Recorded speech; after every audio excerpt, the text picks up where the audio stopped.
Bonjour. Le chapitre sur la croissance économique invite à étudier un certain nombre de documents, notamment des documents qui présentent des particularités qu'on ne retrouve pas dans le cadre d'autres chapitres de SES. Taux de croissance annuel moyen, contribution à la croissance par exemple. Dans le cadre de cette vidéo, j'aimerais donc revenir sur ces documents, indiquer comment les lire et présenter les données correctement, et notamment souligner un certain nombre de particularités auxquelles il faut faire particulièrement attention, notamment dans le cadre d'une évaluation. On peut commencer par ce document qui représente l'évolution du PIB par habitant en France entre 1950 et 2020. En voyant ce document, spontanément, on peut être tenté de dire que chaque point de la courbe représente le niveau du PIB par habitant pour chaque année présentée sur cette période.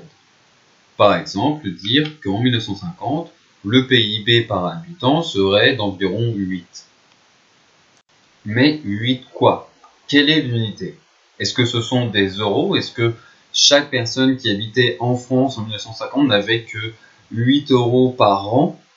Et imaginez-vous que dans cette perspective, ça veut dire qu'on aurait moins 8 euros par an en 2020. Très étrange. Alors, on se rend compte qu'en réalité, l'unité, ce sont des pourcentages. Est-ce que ça veut dire que le PIB par habitant était en 1950 de 8%? 8% de quoi? Ça ne veut pas dire grand-chose, et là, on se rend compte qu'en estimant que chaque point de la courbe représente le niveau du PIB par habitant pour cette année, on fait une erreur. En réalité, chaque point de cette courbe représente le taux de croissance du PIB, et dans ce cas-là, du PIB par habitant. Ce graphique ne représente donc pas tellement l'évolution du PIB par habitant, comme il peut être présenté, que l'évolution du taux de croissance du PIB par habitant. Pour lire correctement les données, il faut donc plutôt dire en 1950, le taux de croissance du PIB par habitant était de 8%. Mais ça, finalement, c'est ce qu'on appelle en SES une lecture robot. Le fait que vous voyez la donnée et vous la lisez. Et c'est vrai que là, il y a déjà un effort de réflexion parce que vous avez compris que sur ce graphique, on ne parlait pas de PIB, en tout cas pas vraiment du niveau du PIB par habitant, mais plutôt du taux de croissance du PIB par habitant. Mais si vous avez un tableau où on vous met taux de croissance 1950 8% et que vous vous contentez de rédiger cette phrase, ce ne sera clairement pas suffisant. On attend de vous un effort de reformulation afin de montrer que vous avez bien compris le sens de la donnée. Le but est tout simplement en réalité de montrer que vous avez suivi des cours de SES et que vous êtes capable de faire plus que n'importe quelle personne qui en l'occurrence voit un tableau, voit dans ce tableau taux de croissance 1950 8% et qui nous fait cette phrase. Par exemple, dans le cas du taux de croissance du PIB, il faudrait plutôt dire en 1950, le PIB par habitant avait augmenté de 8% par rapport à l'année précédente. Ça, c'est un bon travail de reformulation, c'est une phrase modèle que vous pouvez reprendre à chaque fois que vous devez présenter une donnée concernant le taux de croissance du PIB ou du PIB par habitant dans ce cas-là. En telle année, le PIB, ou éventuellement le PIB par habitant, a augmenté de X% par rapport à l'année précédente. Car le taux de croissance est toujours calculé par rapport à l'année précédente. Autre chose à signaler et à faire attention sur ce type de document. Puisque cette courbe ne représente pas vraiment l'évolution du PIB par habitant, mais plutôt l'évolution du taux de croissance du PIB par habitant, cela signifie qu'à chaque fois que la courbe descend, cela ne veut pas dire que le PIB par habitant diminue. Notamment dire que la courbe est à un niveau plus bas en 2019 même qu'en 1950, cela ne signifie pas que le PIB par habitant en 2019 ou même en 2020 est plus faible que le PIB par habitant en 1950. Le niveau de vie n'a pas diminué entre 1950 et 2020, bien au contraire, il a augmenté. Et cela, ça se voit d'ailleurs sur ce graphique, puisqu'en réalité, le graphique représentant l'évolution du taux de croissance du PIB par habitant, à chaque fois que la courbe est au-dessus des 0%, vous avez un taux de croissance positif. Donc tant que la courbe est au-dessus de 0, Cela signifie que le PIB, ou dans ce cas-là le PIB par habitant, continue d'augmenter. Éventuellement, il augmente à un rythme plus faible. Forcément, il augmente plus rapidement quand le taux de croissance est de 8% que quand il est de 2%. Mais dans les deux cas, il augmente. Les seules fois où on peut vraiment dire que le PIB par habitant a diminué, c'est lorsque le taux de croissance est descendu en dessous de cette barre des 0%, donc en 1975, en 1993, en 2009 et en 2020. Pour bien comprendre, on peut comparer taux de croissance et vitesse et PIB et distance parcourue. Quand vous passez par exemple de 120 km/h à 60 km/h, vous avancez moins vite, votre vitesse a baissé, qui correspond sur ce graphique à une baisse du taux de croissance, mais vous continuez à parcourir de plus en plus de distance. Certes, vous allez en parcourir de moins en moins rapidement, mais vous allez continuer à avancer. Ce n'est que lorsque finalement votre vitesse va devenir négative, lorsque vous allez passer en marche arrière, que vous allez commencer à reculer et à parcourir un peu moins de distance qu'auparavant. Mais voilà, vous passez de 120 km/h à 60 km/h, vous continuez à avancer et le total de la distance parcourue continue d'augmenter. La même chose avec la croissance et le PIB. On passe d'un taux de croissance de 8% à un taux de croissance à 2%. Le PIB continue d'augmenter, mais juste un peu plus faiblement. Retenez donc bien cela. Quand vous avez une courbe qui représente l'évolution du PIB ou du PIB par habitant et que les données sont exprimées en pourcentage, cette courbe représente en réalité plutôt l'évolution du taux de croissance du PIB ou du PIB par habitant. Le PIB n'est jamais exprimé en pourcentage, il est toujours exprimé dans une unité monétaire comme les euros ou les dollars. Par conséquent, à chaque fois que cette courbe descend, cela ne signifie pas que le PIB diminue, simplement que le taux de croissance diminue. Et les seules fois où le PIB va vraiment diminuer, c'est quand on va passer en dessous de cette barre des 0% et qu'on va avoir un taux de croissance négatif. Je sais que je me répète, mais c'est très important et pas forcément bien facile à comprendre et à retenir. Donc j'estime qu'il est important de souligner la particularité et les pièges que peuvent représenter ces graphiques. Maintenant que l'on a compris que ce graphique ne représente pas vraiment l'évolution du PIB, mais plutôt l'évolution du taux de croissance du PIB, on peut quand même décider de tirer des conclusions générales, notamment de montrer que le taux de croissance a diminué entre 1950 et 2019, que si le PIB continue d'augmenter chaque année, il le fait un peu plus lentement qu'auparavant, et notamment qu'à l'époque des 30 Glorieuses. On peut donc comparer le taux de croissance en 1950 et le taux de croissance en 2019 et faire un calcul pour comparer ces deux taux de croissance. Car, en effet, notamment dans le cadre d'une étude de document, on va attendre de vous que vous ne contentiez pas de lire des données, mais souvent que vous réalisiez des calculs pour montrer à quel point il y a des écarts, des inégalités entre, par exemple, le taux de croissance en 1950 et le taux de croissance en 2019. En l'occurrence, il y a deux types de calculs que vous pouvez faire lors d'une évaluation de SES, notamment puisque vous n'avez pas accès à votre calculatrice. Les seuls calculs qu'on peut attendre de vous, par conséquent, sont des calculs que vous pouvez faire rapidement, simplement de tête. Des soustractions et, dans certains cas, des divisions. Si vous faites une soustraction, que vous comparez donc le taux de croissance de 8% en 1950 et le taux de croissance de 2% en 2019, je vous rappelle, car vous avez déjà dû voir ça notamment depuis la seconde, donc à nouveau en première, qu'une soustraction entre deux pourcentages a un résultat qui s'exprime non pas en pourcentage, ce qui aurait pourtant quelque chose de logique, de se dire je fais 8% moins 2%, ça me fait 6%, mais ce n'est pas le cas. Le résultat s'exprime en points de pourcentage. On dira par exemple, en 1950, le taux de croissance était supérieur d'environ 6 points à celui de 2019. Tout simplement, sans entrer dans les détails, si vous exprimiez le résultat en pourcentage, cela donnerait l'impression que vous avez fait un autre calcul et donc donnerait une autre impression de l'écart entre le taux de croissance de 1950 et celui de 2019. Pour que cela soit clair, qu'il n'y ait pas d'ambiguïté sur quel calcul vous avez fait, on attend de vous que vous exprimez le résultat de votre calcul de comparaison en points ou points de pourcentage. Je le répète, j'insiste là-dessus, car même si on vous dit depuis la seconde, parfois le message a encore du mal à passer, quand vous faites une soustraction entre deux pourcentages, le résultat n'est pas en pourcentage, mais en points de pourcentage. Et dans ce cas-là, vous pouvez aussi faire une division pour tout simplement dire que en 1950, le taux de croissance était environ 4 fois plus grand que celui de 2019. Là, ça ne pose pas de grande difficulté, je pense. Le seul problème, c'est que parfois, on ne peut pas faire de division facilement et qu'il est donc plus simple de faire une soustraction. En faisant attention, donc, si c'est une soustraction entre deux pourcentages, à exprimer le résultat en points de pourcentage. On peut aller plus loin en étudiant ce document. Ce document présente en effet plusieurs particularités sur lesquelles il convient de se pencher. On va commencer sur la première ligne.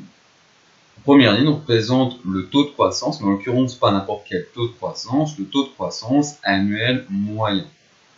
Donc déjà, évidemment, première chose à ne pas faire, dire que pour la première case, par exemple, entre 1966 et 1970, le taux de croissance est de 3,4%. Ça, ce n'est pas vraiment correct. Si vous dites le taux de croissance annuel moyen du PIB de 3,4% entre 1966 et 1970. Formellement, officiellement, c'est correct. Vous ne dites pas d'erreur, vous ne faites pas de bêtises quand vous dites cela. Cependant, à nouveau, il n'y a pas ce travail de reformulation qu'on attend de vous pour vérifier si vous avez bien compris la signification de cette donnée. On peut, en l'occurrence, reprendre le modèle de phrase que je vous ai donné pour présenter un taux de croissance en l'enrichissant, en le complétant pour ajouter les éléments annuels et moyens. Donc, je vous rappelle la phrase pour un taux de croissance classique, ce qui n'est pas le cas ici. En 1966, par exemple, le PIB a augmenté de 3,4% par rapport à l'année précédente. Ça marcherait si on avait juste le taux de croissance uniquement pour l'année 1966.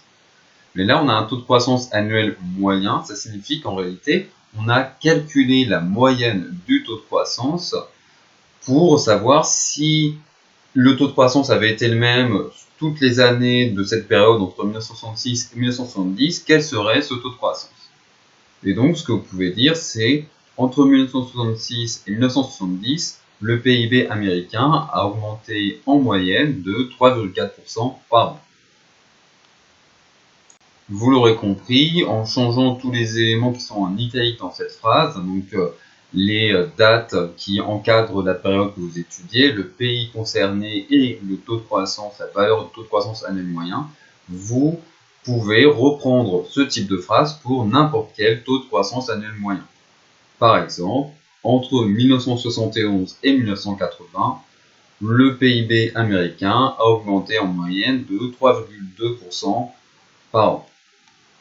Autre particularité de ce document, le fait qu'il présente, comme son titre l'indique, les contributions à la croissance du PIB.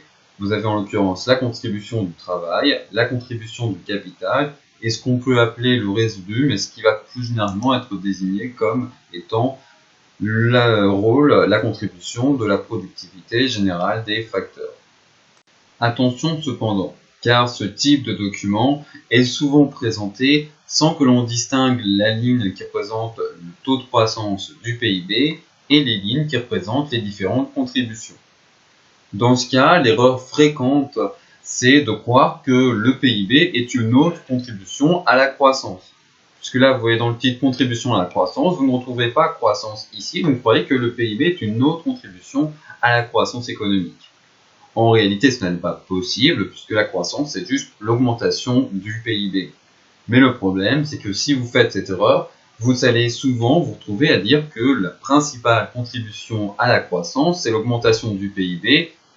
Et donc, en fait, la principale contribution à l'augmentation du PIB, c'est l'augmentation du PIB. Vous vous rendez compte que là, il y a quelque chose qui ne marche pas, que votre phrase, elle ne veut rien dire en réalité. Donc, faites bien attention quand vous avez un document qui présente les contributions à la croissance économique, ne pas croire que la ligne qui concerne le PIB représente une contribution, elle représente au contraire le taux de croissance. D'ailleurs, vous allez parfois, même si ce n'est pas toujours indiqué clairement, voir que cette ligne est en pourcentage alors que les autres lignes sont en points de pourcentage. Mais ce n'est pas toujours le cas, parfois c'est juste marqué dans le titre en pourcentage et en points, et donc ce sera encore plus compliqué parce que ce sera à vous de faire attention à vous dire cette ligne c'est le PIB, donc en fait c'est le taux de croissance du PIB, donc c'est en pourcentage. Les autres lignes ce sont les contributions à la croissance et elles sont en points de pourcentage. Et pourquoi est-ce qu'elles sont en points de pourcentage? Parce que là en fait, comme je l'ai dit, vous avez tous les facteurs, en l'occurrence les deux facteurs de production plus la productivité, qui jouent un rôle et qui expliquent la croissance économique. Et d'ailleurs, quand vous regardez ces chiffres, vous voyez que quand on additionne la valeur de toutes les contributions à la croissance, on obtient justement le taux de croissance. C'est-à-dire comme ça qu'en réalité est calculée la contribution de la productivité générale des facteurs. On peut calculer indépendamment la contribution du travail, on peut calculer la contribution du capital, et ensuite, ce qui reste, le décalage entre du coup la contribution de l'augmentation des deux facteurs de production et le taux de croissance, ce sera la contribution de la productivité générale des facteurs.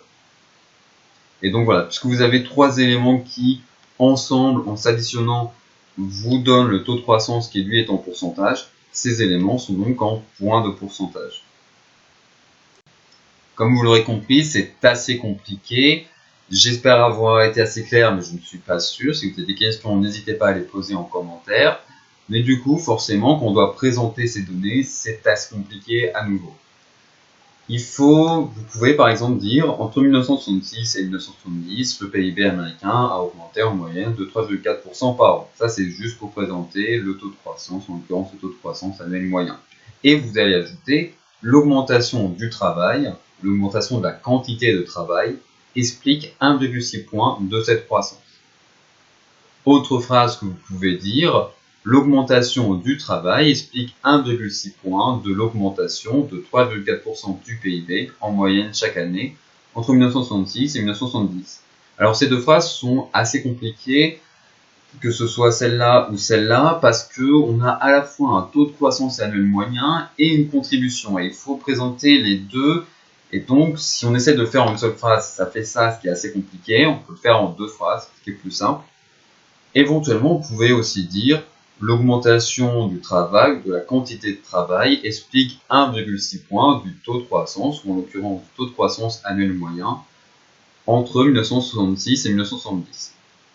Ça peut marcher, mais c'est pas parfait parce que, comme vous l'aurez compris dans les deux phrases modèles exemples que je vous donne ici, quand vous présentez une contribution à la croissance économique, il faut indiquer le taux de croissance de la période correspondante ou de l'année correspondante. Là, j'ai pris un exemple bien particulier. Vous avez contribution à la croissance pour une période. Ça peut être parfois pour une seule année. Et dans ce cas, vous allez dire, par exemple, l'augmentation du travail explique 1,6 points de l'augmentation de 3,4% du PIB en 1966. Tout court, plus simple, vu que c'est sur une seule année qu'on présente juste un taux de croissance classique. Mais voilà, il faut que dans votre phrase, ou éventuellement, comme c'est le cas ici, dans deux phrases successives, mais en tout cas assez rapidement, il faut qu'on voit, et de façon assez rapprochée, le taux de croissance et la contribution du travail, du capital ou de la productivité générale des facteurs. Parce que la valeur de la contribution ne prend vraiment sens que par rapport au taux de croissance. Une contribution dans 1,6 points, c'est évidemment beaucoup plus important si vous avez un taux de croissance de 3,4% que si vous avez un taux de croissance de 10%. Parce que dans un cas, ici, on est à peu près sur à peu près la moitié de la croissance américaine qui s'explique par l'augmentation de la quantité de travail. Si le taux de croissance sur cette période avait été de 10% et que l'augmentation du travail avait juste expliqué 1,6 points, toujours, finalement, l'augmentation du travail n'aurait expliqué qu'un dixième à peu près de la croissance américaine.